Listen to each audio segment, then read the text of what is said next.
Abra sua Bíblia em Gênesis, capítulo 2, e eu farei a leitura a partir do versículo 18. Gênesis 2, 18 até o 25. Na semana passada, o nosso texto foi Gênesis 2, de 4 a 17, então continuaremos assim a considerar o mesmo capítulo e sobre mais um aspecto da criação de Deus. Diz assim o nosso Deus: Disse mais o Senhor Deus: Não é bom que o homem esteja só. Far-lhe-ei uma auxiliadora que lhe seja idônea. Havendo, pois, o Senhor Deus formado da terra todos os animais do campo e todas as aves dos céus, trouxe-os ao homem para ver como este lhes chamaria.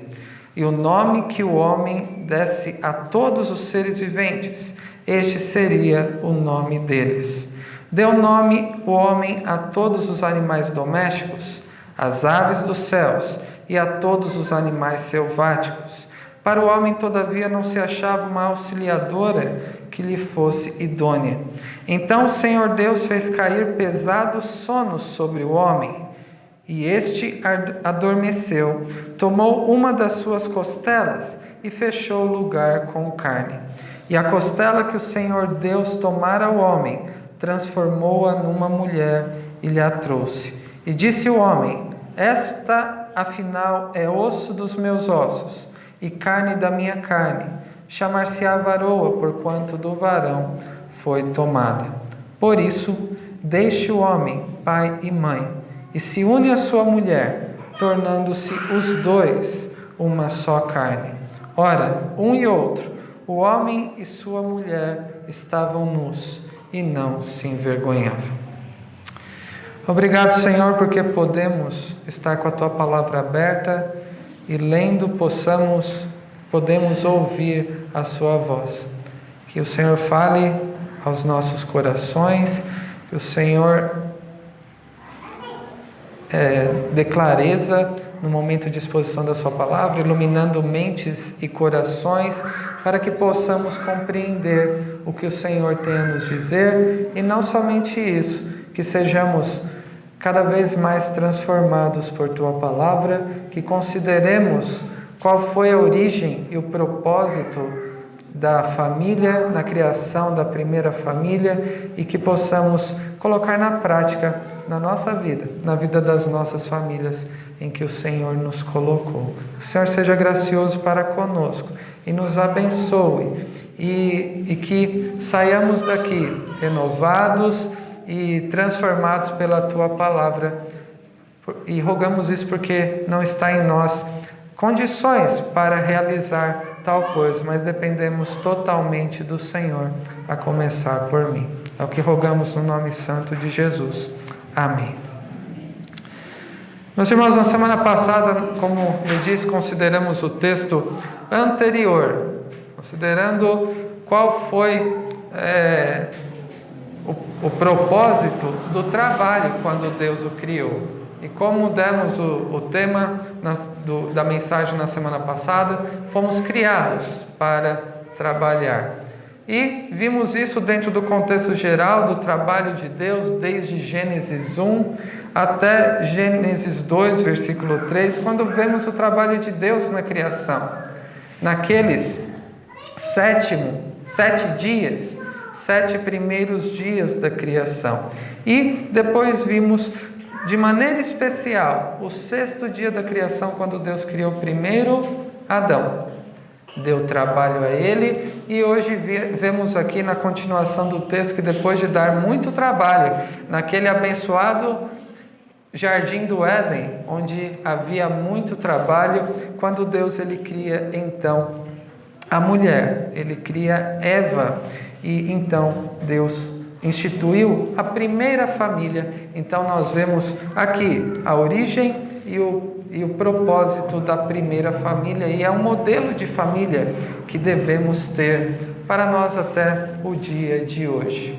Este texto de Gênesis 2 especialmente o versículo 24, que será o foco maior, juntamente com o versículo 18, ele é tão fundamental na Escritura e no que se refere à família, que o próprio apóstolo Paulo o citou no texto que nós lemos, no capítulo 5 de Efésios, quando ele, tratando sobre o relacionamento familiar, de modo especial na parte que lemos, do relacionamento conjugal, do papel de cada um na família, ele voltou a Gênesis 2. E lá no versículo 31 do capítulo 5 de Efésios nós lemos: eis porque deixará o homem a seu pai e a sua mãe, e se unirá a sua mulher, e se tornarão os dois uma só carne.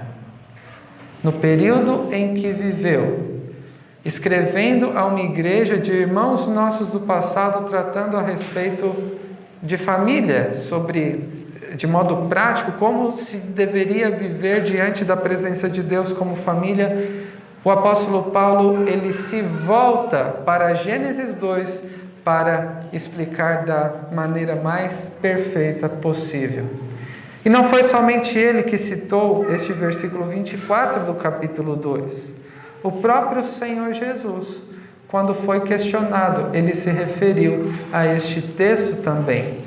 Lá em Mateus 19, nós vemos que alguns fariseus o perguntaram e fizeram uma pergunta daquelas que eles tinham intenção, muitas vezes, de colocar o Senhor Jesus numa situação difícil. E a pergunta deles foi: é lícito ao marido repudiar a sua mulher por qualquer motivo? Então Jesus respondeu: não tendes lido que o Criador desde o princípio os fez homem e mulher, e que disse... Então o Senhor Jesus cita essa passagem de Gênesis 2, versículo 24. Por essa causa deixará o homem pai e mãe, e se unirá à sua mulher, tornando-se os dois uma só carne. De modo que já não são mais dois, porém uma só carne. Portanto, o que Deus ajuntou, disse o Senhor Jesus, não separe o homem. E retrucaram essa resposta do Senhor Jesus. Por que mandou então Moisés dar carta de divórcio e repudiar? Então Jesus respondeu: por causa da dureza do vosso coração é que Moisés vos permitiu repudiar vossa mulher. Entretanto, não foi assim desde o princípio. O apóstolo Paulo, falando a respeito de família, ele se volta para Gênesis 2. O próprio Senhor Jesus, ele cita Gênesis 2 quando ele é questionado a respeito da vida conjugal. Então, nós, quando precisamos considerar qual é a vontade de Deus para a nossa família, a semelhança do apóstolo Paulo e do Senhor Jesus, nós também devemos fazê-lo. Muitas vezes, dependendo da situação em que a minha e a sua família se encontre, seja qual for o tipo de dificuldade, de desafios que enfrentemos, de estrutura familiar, é possível que tenhamos a tendência de recorrer a outros meios. Talvez algum tipo de terapia, talvez algum tipo de aconselhamento que não se volte para o que a Escritura diz. O Senhor Jesus e o apóstolo Paulo, inspirado por Deus para tratar sobre família, se voltaram para este texto tão essencial e tão fundamental. Então, é aqui onde eu e você devemos começar. Neste texto que nós lemos, nós vemos, em primeiro lugar, que Deus criou a família. O Criador da família é o próprio Deus. E é muito importante ressaltarmos aqui que o que está registrado no capítulo 1 e também no capítulo 2, que é o nosso foco, e é claro que adiante, de fato aconteceu. Quando lemos aqui que Deus, depois de ter formado Adão, ele disse que não é bom que o homem esteja só, e eu far-lhe-ei uma auxiliadora que lhe seja idônea. Deus havia criado os animais e criado nos seus pares. Cada espécie Mas quando criou Adão, ele criou somente Adão. Não quer dizer que Deus criou a humanidade quando criou Adão e Eva, e na verdade não seriam somente dois, seria uma forma de expressão aqui do texto bíblico. Deus criou somente um homem inicialmente, e depois dele criou a mulher. E é curiosa a maneira como Deus lidou com Adão aqui. Não temos condições de ver com todos os detalhes que esse texto merece. Hoje consideraremos, como já foi dito, principalmente os versículos 18 e o 24, mas é interessante como Deus, ele trouxe os animais para ver como o homem chamaria. Dissemos na semana passada que Adão era extremamente inteligente. Ele não era atrapalhado pelo pecado. Ele foi o homem perfeito criado por Deus. E sem o pecado, ele pôde colocar toda a sua inteligência, toda a sua capacidade no cuidado do jardim. E também ao dar nome aos animais. Inteligente como era, ele percebeu aqueles animais vindo em pares. E nenhum tinha a cara dele. Deus criou somente ele. E o expôs a essa situação, em que ele percebia que não tinha alguém como seu par, não havia alguém ainda que o pudesse completar, alguma auxiliadora que lhe fosse idônea, que pudesse ser uma cooperadora em todo aquele trabalho que foi proposto por Deus, diante da criação e diante do Deus Criador. Tudo isso que está aqui não é mito, como muitos querem dizer. Não é uma forma poética de dizer como Deus criou centenas ou milhares de pessoas. O que está dizendo aqui é que Deus criou apenas um homem. E chegou um momento depois em que Adão deu nome aos animais, versículo 20, e aos animais domésticos, às aves dos céus e todos os animais selváticos. Para o homem, todavia, não se achava uma auxiliadora que lhe fosse idônea. Então o Senhor fez cair pesado sono sobre o homem, e este adormeceu. Então Deus tomou uma de suas costelas e fechou o lugar com carne, e a partir disso Deus criou a mulher. O que está registrado aqui de fato aconteceu. Depois de ter criado o homem, Deus o fez cair num sono pesado, uma espécie de anestesia, e fez aquilo que seria a primeira cirurgia, como é chamado por muitos, ou até clonagem, porque usou a costela, muitos chamam assim. Mas o fato é que foi o meio que Deus usou para criar a mulher. Isso que está registrado, de fato aconteceu. Adão e Eva realmente existiram. Foram os primeiros a ser criados, e Deus criou não apenas homem e mulher, cada um no seu canto. Ele criou um para o outro, e este foi então o primeiro casamento da história. Há quem pense que casamentos e estruturas familiares devem ser baseadas na sociedade ou na cultura em que nós vivemos. São muitas as variações de famílias que nós temos hoje. Podemos imaginar mães que cuidam dos seus filhos sozinhas e querem uma independência de marido. Vemos união entre homem e homem, mulher e mulher, e de muitas maneiras corrupções daquilo que Deus criou para ser. Gênesis 1 ressalta e enfatiza muito bem que homem e mulher os criou, e é para ser dessa maneira. A família não é um desenvolvimento que a própria sociedade deve ter, mas é uma instituição divina, faz parte da ordem, da estrutura, e isso está presente no ser humano. Por isso até aqueles que corrompem procuram ver algum tipo de variação de estrutura familiar, porque Deus criou a família, ainda que deturpem a maneira como Deus criou. O primeiro aspecto que vemos aqui é que Deus criou, e também vemos que Deus ele sustenta e preserva a família. Vemos Deus criando Adão e suprindo com todo tipo de frutas ao seu redor para o seu alimento. Deus estava provendo, sustentando Adão. Dessa maneira, é Deus que nos sustenta, nos alimenta e alimenta as nossas famílias.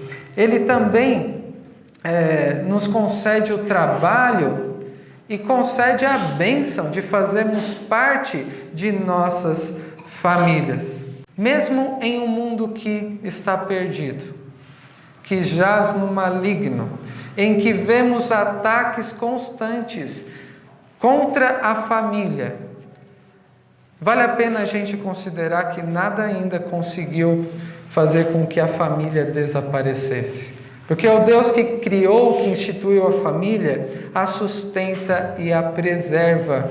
E para mim, para você que temos conhecido o nosso Deus, e a maneira como Ele criou todas as coisas e procuramos nos conformar, nos assemelhar a este modelo de família que Deus instituiu desde o Éden, é o modo como Deus continua também a preservar a família, mesmo em um tempo de tanta confusão como é o nosso. Então, este é o primeiro aspecto, a primeira lição.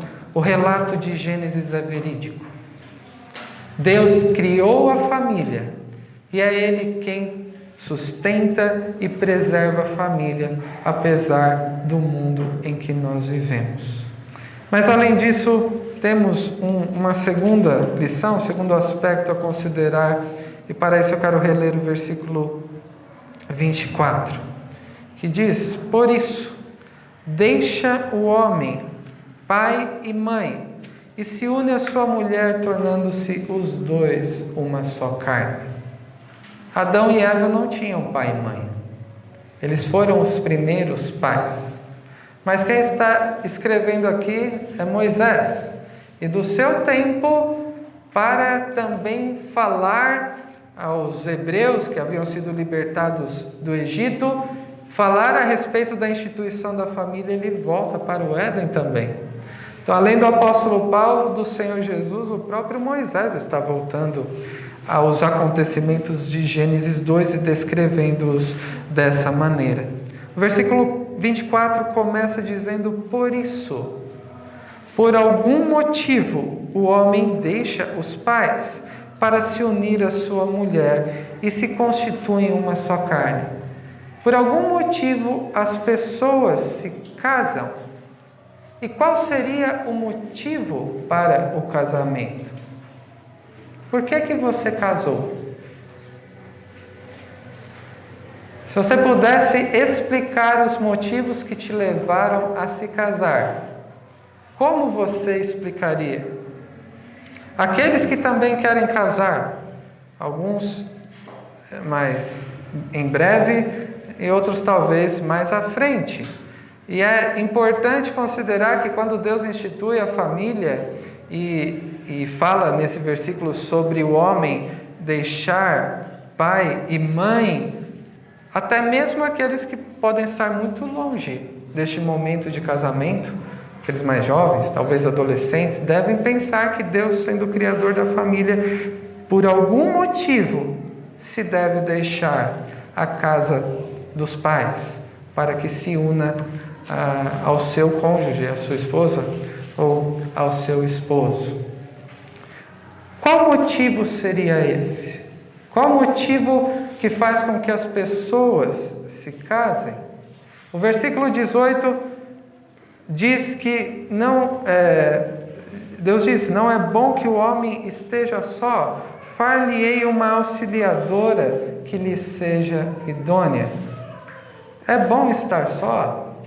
Deus diz que não. E se a gente pensar em alguém que não se casa, muitas vezes a gente pode imaginar que é alguém sozinho, alguém que falta uma companhia. E Adão estava nessa situação em que lhe faltava uma companheira e Deus proveu isso a ele.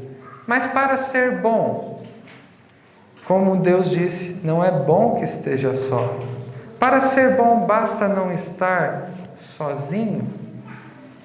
Tem um ditado que diz: antes só do que mal acompanhado, né? Para ser bom, basta casar, com qualquer um serve.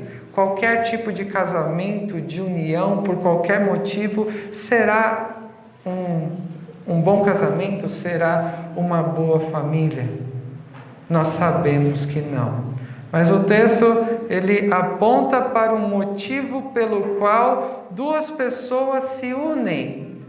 E os dois se tornam independentes das suas famílias e os dois se tornam um só, independentes um do outro, e um auxilia o outro, como vemos aqui no relato da criação. Se pudéssemos ler desde o capítulo 1 de Gênesis, nós veríamos essa palavra bom sendo repetida muitas vezes. E quando a gente chegasse aqui nesse versículo 18, não é bom, a gente sentiria alguma coisa destoando.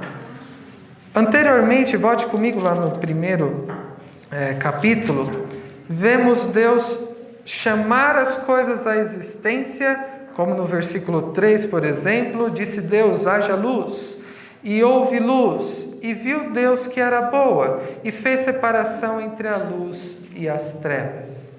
Versículo 9, disse também Deus: ajuntem-se as águas debaixo dos céus num só lugar, e apareça a porção seca. E assim se fez. A porção seca chamou Deus terra, e ao ajuntamento das águas mares. E viu Deus que isso era bom. Versículo 12, a terra produziu relva, ervas que davam semente, segundo a sua espécie, e árvores que davam fruto, cuja semente estava nele, conforme a sua espécie. E viu Deus que isso era bom. 17, e os colocou no firmamento dos céus para alumiarem a terra, para governarem o dia e a noite, e fazerem separação entre luz e trevas. E viu Deus que isso era bom. Criou, pois, Deus os grandes animais marinhos e todos os seres viventes que rastejam, os quais povoam as águas segundo as suas espécies, e todas as aves segundo as suas espécies. E viu Deus que isso era bom. Versículos 24 e 25. Disse também Deus: produza a terra seres viventes, conforme a sua espécie, animais domésticos, répteis e animais selváticos, segundo a sua espécie. E assim se fez. E fez Deus os animais selváticos, segundo a sua espécie, e os animais domésticos, conforme a sua espécie, e todos os répteis da terra, conforme a sua espécie. E viu Deus que isso era bom.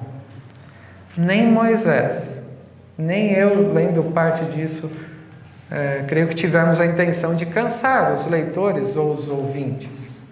Quando vemos com certo padrão essas repetições, é para nos transmitir uma mensagem daquilo que é bom aos olhos de Deus. De maneira que quando chegamos no versículo 31, que é o fechamento do sexto dia, após a criação do ser humano, nós lemos: viu Deus tudo quanto fizera, e eis que era muito bom. E aí, quando chegamos ao versículo 18, nós vemos Deus dizer: não é bom. E o que é bom para Deus?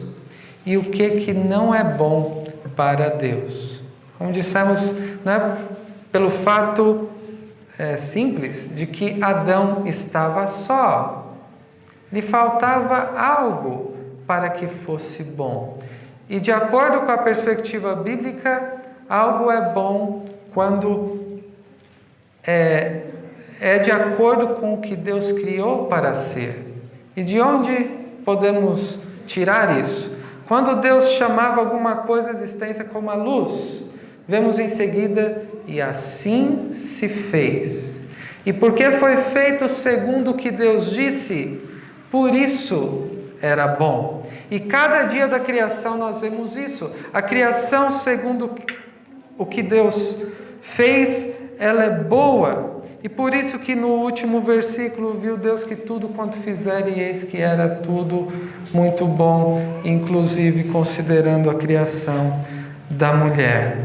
E por isso, versículo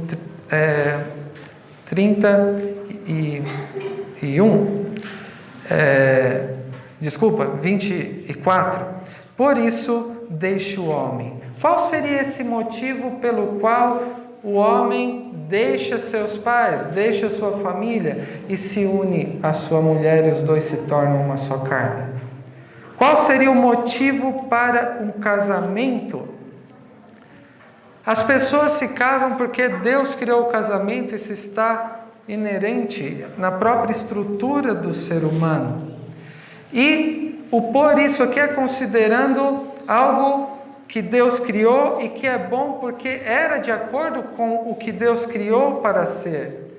Isso significa que quando há um casamento de acordo com a maneira como foi estabelecida por Deus, assim como vemos aqui no relato de Adão e Eva, antes de pecar, Deus ele se alegra. Para ser bom um casamento, para que a instituição de uma nova família seja boa, deve ser como Deus criou para ser. Porque senão muitas vezes pode se tornar uma tragédia. Pode causar não bênção, mas destruição. Porque após o pecado, nós vemos a estrutura da criação sendo de uma maneira corrompida, em que não somos cônjuges que deveríamos ser naturalmente.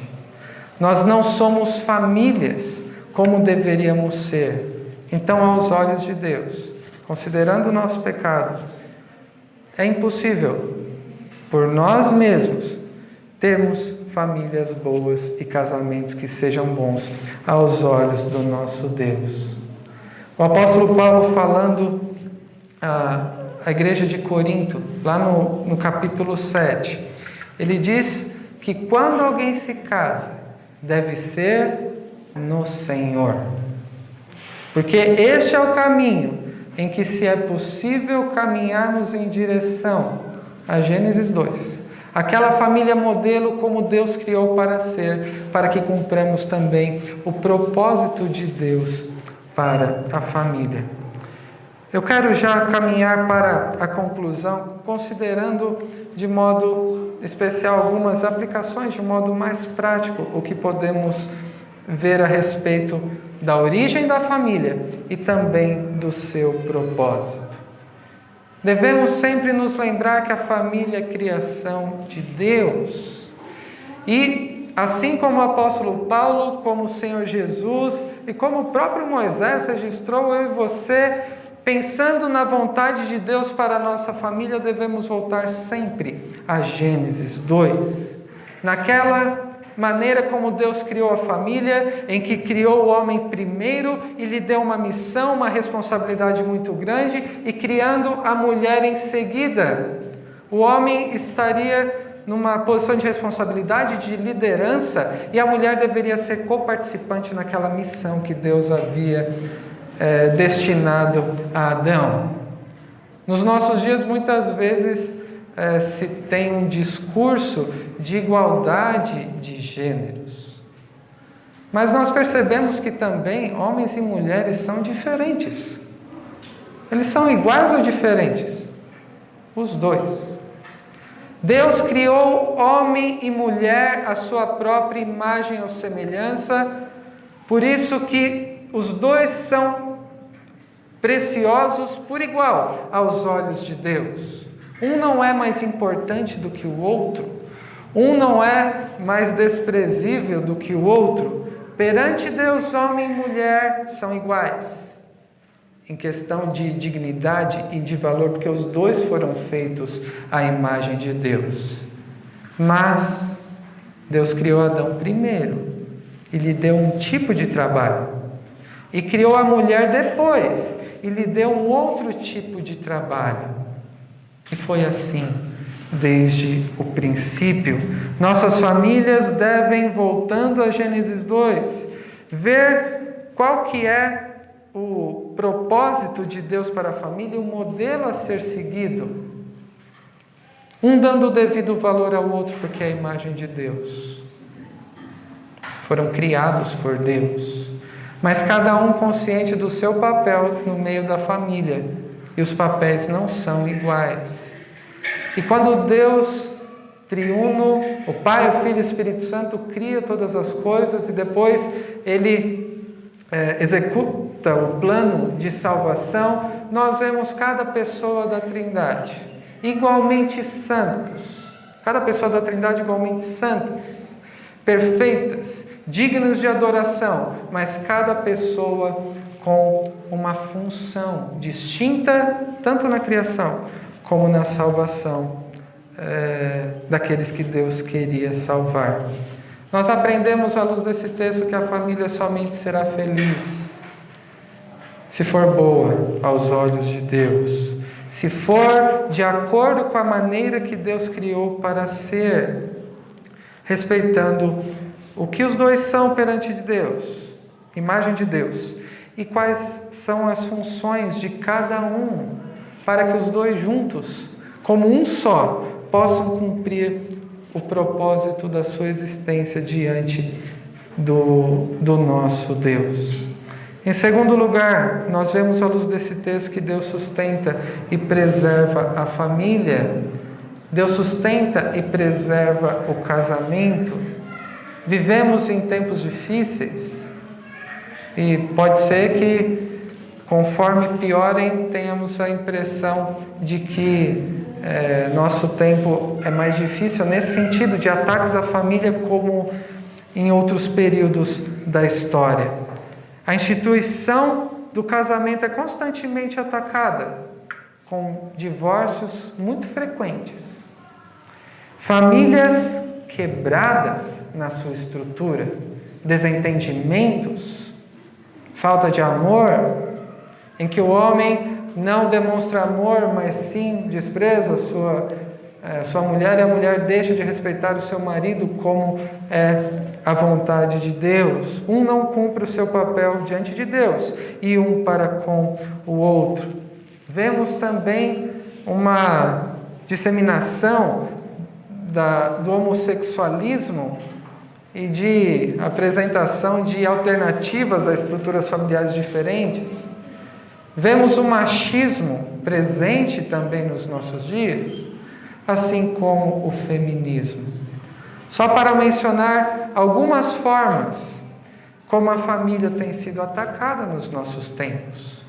São tempos difíceis. E o que nós podemos fazer? Lembrar que o Deus que criou a família continua a proteger, a sustentar, a guardar a família. E a família é diferente do que possamos imaginar muitas vezes, como se mais hoje é que ela fosse atacada. Ela foi atacada desde o início. A família foi instituída em Gênesis 2. Quando a família começou a ser atacada? Em Gênesis 3. E o que acontece em Gênesis 3? O primeiro pecado.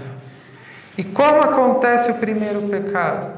Quando Adão e Eva deixaram de ouvir a Deus e não cumpriram cada um o seu papel um para com o outro e ouviram a uma outra voz que havia neste mundo. Quando nos nossos dias deixamos de voltar ao que o Senhor diz a respeito da família, quando deixamos de cumprir o papel um para com o outro, segundo a vontade de Deus, e quando ouvimos a outras vozes que existem no nosso mundo e não a de Deus, a consequência é trágica, não é boa. Foi isso que aconteceu desde o início. Então a família foi atacada desde o princípio, e o diabo, que atacou o primeiro casal de um modo estratégico, continua usando a mesma estratégia para nos atacar também. Talvez você esteja pensando, mas a minha família é muito difícil, pastor. Meu cônjuge, meus filhos, e se for pensar em outros familiares com quem nós nos preocupamos muitas vezes, quando olhamos para este texto, sabendo que é Deus quem sustenta e preserva a família, mesmo num tempo difícil como o nosso, podemos dizer que independente de como a sua família esteja, seja o seu casamento, ou seja a situação em que seus filhos se encontram, há tudo o que você precisa de orientação a respeito da família na palavra de Deus. E é para a palavra de Deus que eu e você devemos olhar, independentemente da situação em que estejamos. Alguns podem estar enfrentando um sofrimento maior do ponto de vista familiar. Outros aparentemente estão mais tranquilos, mais em paz, mas seja quem for, devemos nos voltar para a Escritura, para Gênesis 2 e para outros textos que nos orientam a respeito da vontade de Deus para a nossa família. Além de nos sustentar, nos prover com questões materiais, como o alimento e o trabalho, que vimos na semana passada e lembramos hoje, Deus preserva a instituição que Ele criou da família. E como Ele faz isso em tempos tão difíceis como o nosso? Através da Sua palavra. Quando aqueles que o amam guardam os seus mandamentos e resplandecem como luz neste mundo de trevas e que atinge muitas vezes as nossas famílias. E por último, gostaria de perguntar na prática qual é o propósito de Deus para a família. Se já constituímos família, qual é o propósito de Deus para nós?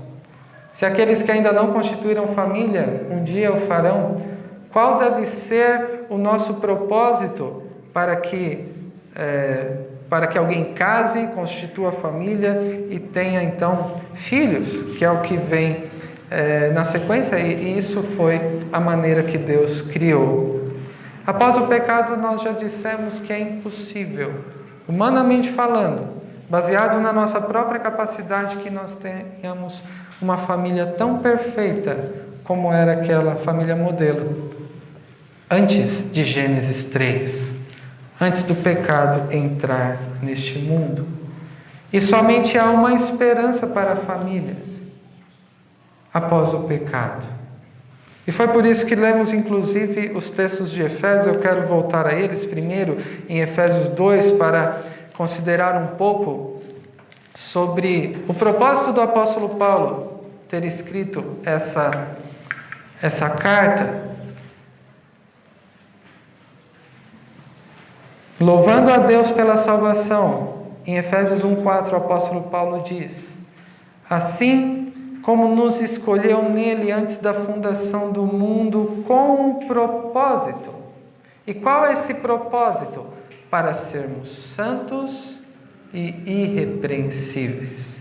Se eu e você somos filhos de Deus, o nosso propósito na nossa salvação, e deve ser nosso propósito de vida, é vivermos de modo santo e irrepreensível no mundo em que nós vivemos.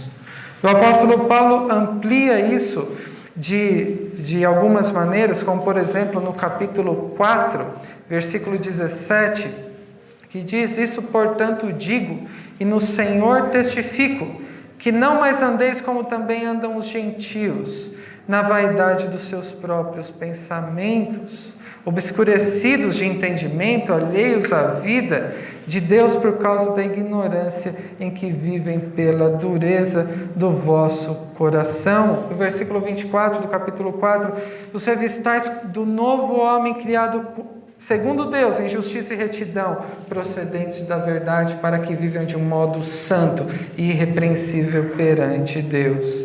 Então, o apóstolo Paulo chega àquele texto anterior ao momento em que ele diz a respeito da família. Capítulo 5, versículo 15. Portanto, vede prudentemente como andais, Não como nécios, e sim como sábios, remindo o tempo, porque os dias são maus.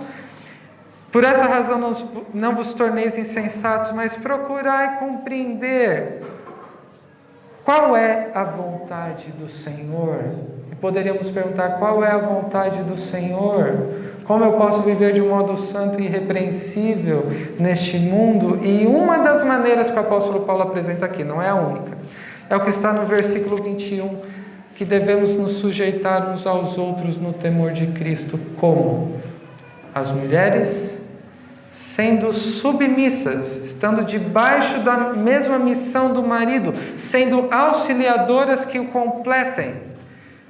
E o desafio dos maridos é maior: ame a sua esposa, simplesmente do modo em que Cristo amou a igreja e se entregou por ela. É por isso, o apóstolo Paulo continua dizendo que deixa o homem a seu pai e a sua mãe, e se une à sua mulher, e os dois se tornam uma só carne. Muitos podem se casar para serem felizes, para encontrar algum tipo de satisfação pessoal, para talvez cumprirem alguma expectativa que tem de vida, da vida com alguém, ou para fugirem da casa dos seus pais, seja qual for o motivo. Este motivo, que como eu citei, é distorcido em relação àquela que é a vontade de Deus para a família. Falando a respeito de se procurar saber qual é a vontade de Deus, para se buscar viver uma vida santa e irrepreensível, o apóstolo Paulo diz: é necessário que em família vocês se sujeitem e sejam o que Deus quer que vocês sejam. Em outras palavras, o propósito do casamento e da família não é felicidade pessoal, ainda que isso possa estar presente, mas isso não é o propósito principal. O propósito da família é que cada um cumpra o seu papel diante de Deus, segundo Deus criou, o homem como cabeça, como líder na casa, e a mulher o auxiliando e sendo o completando, assim como Eva também completou Adão. E os dois sirvam a Deus com as suas vidas. Na prática, as esposas devem ajudar seus maridos a serem mais santos, mais parecidos com Cristo. E os maridos são responsáveis por estarem na liderança de cuidarem de sua família, tanto na proteção como em prover aquilo que é necessário, tanto espiritualmente como materialmente. E os dois, juntos, como um, cada um cumprindo o seu papel, um ajudando o outro a ser mais parecido com Cristo, terão esperança de poder chamar o seu casamento de bom, porque tem a cada dia se conformado aquilo que Deus desejou no momento em que criou. E esta é uma vida, esta é uma família que pode glorificar somente no Senhor, e através de Cristo é que há esperança para as nossas famílias. Que você coloquemos em prática isso, reconsiderando, à luz da Bíblia, qual é a vontade de Deus para a nossa família, e que nos ajudemos uns aos outros a serem mais parecidos com o nosso Senhor Jesus. Que Deus os abençoe. Amém.